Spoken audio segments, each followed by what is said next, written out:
up, everybody? Welcome to General Hospital MV, my GH After Show. This week, we find ourselves in a conundrum. Due to the Donald Trump impeachment trial, y'all in America only got one episode of GH. Two things.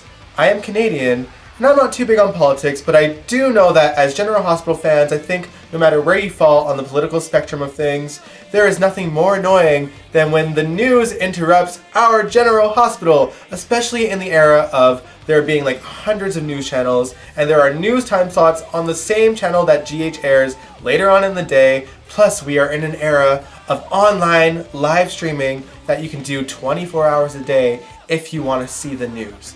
So, I mean, it's really annoying. So, this week, yes, we're going to talk about Monday's episode, but as your Canadian source, I will talk about Tuesday's and Wednesday's episode because we got 3 episodes this week when you guys only got 1. So when I do talk about Tuesday and Wednesday, I'll let you know that we're going to be discussing spoilers, and y'all can tune out if you want to, or stay tuned and hear some things that might shock you. So without any further ado, let's talk about Monday's episode. First things first, Nikolas and Spencer reunited, and it didn't go as well as Nikolas thought it would. I feel like it went as good as the audience expected. Obviously, all of Nikolas's loved ones have been pretty pissed at him for keeping them in the dark about himself being alive, and of course no one's going to hurt more than Spencer. To Ava Jerome's credit, she had a really nice conversation with Spencer about how he should be glad that his dad is back. Most people don't get the chance for a loved one to come back alive, and here is this situation that he's in. Yes, Nikolas has a lot to make up for, but Spencer shouldn't block him out because he has him back. This is what he's wanted the last 3 years. So he's got a lot to make up for, obviously, but one day he'll forgive him. I feel like he'll forgive him. I'm actually really glad that Spencer is back on screen. Some of y'all actually thought that this was a new actor playing him, and I'm like, he looks exactly the same. It is the same actor, and newsflash, kids grow up. Their voices get deeper. I'm just like, I don't know. I feel like when he was on last time, his voice was already lowered to what it is now. They were writing the scripts as if he was still a younger boy, but it was weird to watch. Now they're kind of maturing him with the actor, which is how it should be. But yeah, some of y'all need to put on your glasses because he looks exactly the same. It's the same guy, you guys. It's the same dude. Moving on, let's talk about Nina. Now, Nina is being pretty cold. She calls Sasha into her office and says that she will agree to the deception connection with Crimson as long as she is able to write a no-holds-barred article about who Sasha is and what her story is. And Sasha actually agrees with it with no qualms about it at all. She is just ready for everything to be out in the open so she could live freely again. Props to you, Sasha. It is obvious that Nina does not like Sasha, and it is even more obvious that Charlotte does not like Sasha. She's sitting at that desk cutting up pictures of Sasha's face. That girl is evil. She's a demon child, you guys. A demon child. Magazine article and demon child aside, it looks like Sasha might have more drama than she bargains for. She meets Nell this week, and Nell, of course, was Nell. And Nell actually tried to convince Brad to fire Willow as Wiley's nanny and make her Wiley's nanny. Obviously, Brad says why that's a bad idea. Michael comes in and says you're moving in to the Quartermains. And I have questions because I thought that she was out on parole, right? But she is still allowed to pretty much go wherever she wants, including into a proximity with the man that she tried to kill, who is also a criminal. Meanwhile, Sam cannot be around her baby's father because he is also a criminal. It is canon on GH, and I think in real life as well, that if you are on parole, you cannot be hanging out with convicted felons. So is she on parole, or is she just completely out of jail and free to do whatever she wants? Hopefully we will find out in a year when the impeachment trial is over. So that was Monday's episode in a nutshell, and now I bring you a segment called Spoilers from a Canadian Viewer. So like I said, we got Tuesday's and Wednesday's episode while y'all didn't. So I'm going to discuss things that I saw on Tuesday's and Wednesday's episode. So if you don't want any spoilers, you can back out now, and I will catch you guys in the next video. Now I'm sure most of you saw that kick-ass long promo that GH showed on Monday. I can confirm that pretty much everything that you saw on that promo happened on Tuesday's episode, so let's chit-chat about it. So Tuesday's episode actually kicked off with that mob shootout from that promo, but out of context. Much like the old sweep stunts that they used to do on the show, they actually showed the climax first, and then went back a couple hours to see how we got there. So it was like a bit of a throwback to the good old days. So So I commend GH writers for doing that. I like that. Sunny and Jason took Mike for a bite to eat in a place in Brooklyn that would be familiar to him. And Mike was enjoying himself. He was flirting with the waitress. And then all hell broke loose. A shooter arrived and Jason said, "Get down," and then guns were blazing everywhere, and Mike was traumatized. It was terrible. Meanwhile, back in Port Charles, Carly was going to take Gladys for an all-day pampering, but Gladys turned her down, and instead, she wanted a tour of Sunny's warehouse. The fact that Carly didn't seem all that concerned about that astounds me, but whatever. She was doing it, but not before Carly had an exchange of words with Nell. Nell was very Nell, and Carly was unfazed by it, which isn't surprising. She knows Nell's game. Is Nell up to something? Probably. Anyway, also, Nell had an exchange with Willow, and Willow was just like, I'm glad that you are not a mother. And the elevator shut, and Nell was just like, bitch. Careful, Willow. She is going to kill you. Just be careful. I like you. Do not die. Anyway, back to Carly and Gladys. Gladys is taken to the warehouse, and then a shootout ensues, of course. Moving on, elsewhere in Port Charles, on the pier, Michael was having a conversation with Jocelyn, and he was telling her that Nell was moving into the Quartermains, and of course, she was not happy about that. And then later on, Laura shows up to have a meeting about keeping the piers safe, and then Sasha shows up after the meeting is done, and Jocelyn comes back to the pier because she forgot her journal. And then, shocker, another shootout ensues, and Laura is shot.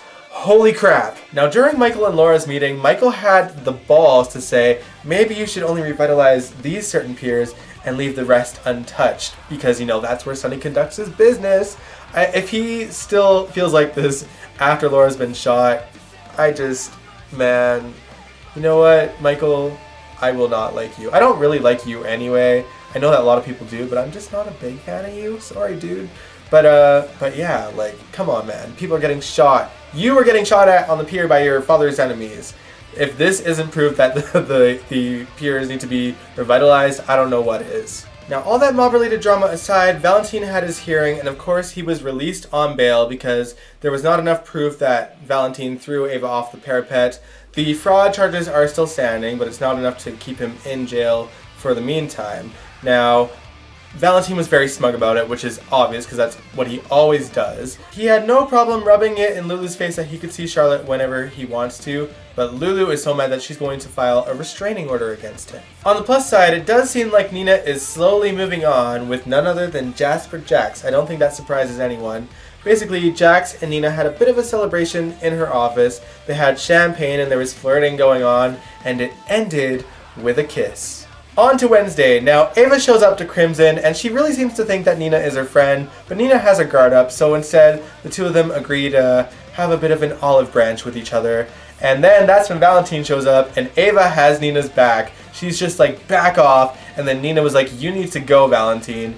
And he puts on a sad face and leaves. Pathetic, pathetic little man. I just want this guy to lose everything so badly. I can't wait till GH comes back in 6 years after the impeachment trial is done so that we can see Claudette come back and bring his world down forever. Alright, now back to the mob stuff. So like I mentioned before, Mike was truly traumatized over the shooting, and in a shocking move, Sunny actually cooperates with the police because he realizes he needs to put his father first in this situation.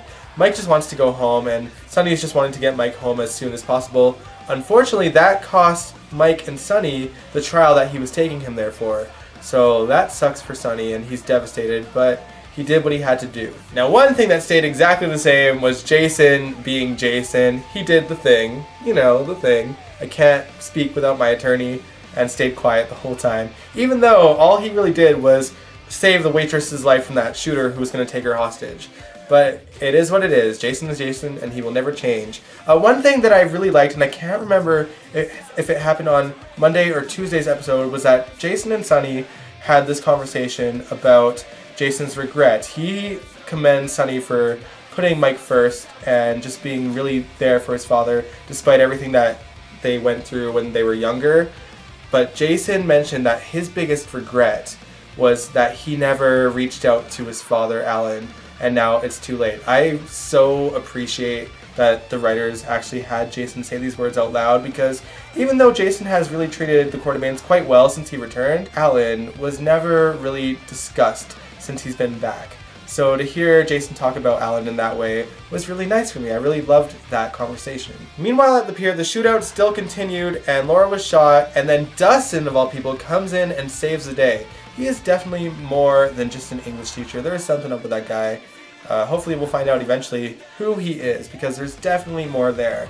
Anyway, Laura is taken to the hospital for surgery, and she wakes up briefly to mention to Kevin that the docks weren't safe. She's like, I told you the docks weren't safe. I found that hilarious. Michael, if you do not put a revitalization on this dock, you are an asshole, just saying. Anyway, Laura's family rallies together to be there for Laura, including Nikolas. Finn is gunning for Nikolas a little bit because he is aware that Nikolas is the reason why Hayden left town, and he was going to tell Elizabeth, but obviously that's when Laura came in, so there was a bit of a distraction. But if the promo is any indication, when the show comes back after 10 years when the impeachment trial is over, that's when we'll see Elizabeth slap him and find out the news. Valentine was also at the hospital when Laura was brought in, and he was very concerned that she was shot. Like, he actually seemed very, very worried, which leads me to believe that he might have some involvement in this in some way. Guess we'll find out sooner or later. Now meanwhile at the coffee warehouse, this shootout is still lasting a very long time. Carly's being rescued by this guy who she believes is on Sonny's team, but we learn eventually that he isn't. Eventually the PCPD come and Gladys pops out of the office where she was hiding. She was in there for a long time, by the way, but she pops out and says, Brando! So her son is alive, which actually isn't all that shocking. I mean, there were rumors about it, plus she was on the phone with his voicemail back on Christmas, I think. So I'm not too shocked. However, Brando being alive could actually mean that Dev's story is going to blow sky high, because someone could potentially reveal that Brando is actually not Dev's real father. So that's going to be a thing, 12 years from now when the impeachment trial is over. Anyway, Brando appearing makes me convinced more than ever that Gladys is up to her neck in this shootout business. I mean, who else would know where Sonny and Jason were going with Mike? And who else would know that Michael was having a meeting with Laura, the mayor, because she did meet the mayor earlier that day. And who else would know that Carly was going to the warehouse with her? It just makes sense. Anyway, I'm going to end this show here. That's all I got to see. Hopefully when GH comes back in 25 years after the impeachment is done, we can talk about it more. But actually, I think I will continue to come back every Sunday. We don't know how long this is going to take, but I'll try to talk about some stuff, even if we don't get any shows next week. But yeah, if you like this video, give it a big old thumbs up, subscribe if you want to, and I will catch you guys next week. Peace out.